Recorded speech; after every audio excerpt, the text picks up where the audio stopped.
హైడ్రా హైడ్రా అంటూ బుల్డోజర్లు వస్తున్నవి. బిల్డర్ల గుండెల్లో భూకంపం పుట్టిస్తూ అక్రమ నిర్మాణాల అంతు చూస్తానన్నది. ముందస్తు చెప్పకుండా నేల కూలుస్తున్నది. అక్రమార్కుల వెన్నుల వణుకు పుట్టింది.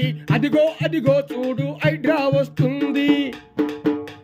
నలుగురు కలిసిన చోట ఏ నోట విన్నగాని కరోనా భయమోలే హైడ్రా వెంటాడుతుంది.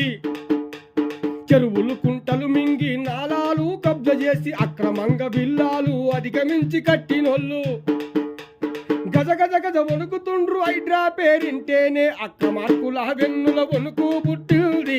అదిగో అదిగో చూడు హైడ్రా వస్తుంది. కనిపించిన చెరువులను కన్నేసి కాజేసిరి. సాగునీటి తాగునీటి జలవనరులు చెరిపినారు.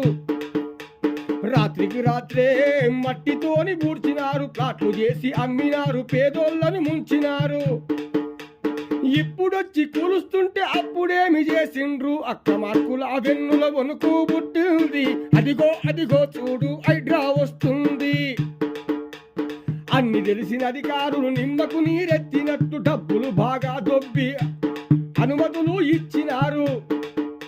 ఈ పాపానికి కారకులు రెవెన్యూ అధికారులు, ఇరిగేషన్ అధికారులు, గ్రామాల సర్పంచులు, హెచ్ఎండిఏ అధికారులు, హెచ్ఎండిఏ అధికారులు, జిహెచ్ఎంసి అధికారులు అవినీతి బురదలోన నిండా మునిగిపోయినారు. అక్రమార్కుల వెన్నుల వణుకు పుట్టింది. అదిగో అదిగో చూడు హైడ్రా వస్తుంది. ఇక ముందు చెరువులకు హైడ్రానే రక్షణంటూ ఈ చెరువు కుంటలల్లో నిండుగా నీళ్లు ఉంటే పల్లెలు పట్టణాల ప్రజలు సంతోషంగుండు. సాగునీరు రైతన్నల కష్టాలు తొలుగునంట. తాగునీరు పుష్కలంగా మన తప్పిక తీర్చునంట. అక్రమార్కుల వెన్నుల వణుకు పుట్టింది. అదిగో అదిగో చూడు హైడ్రా వస్తుంది. అదిగో అదిగో చూడు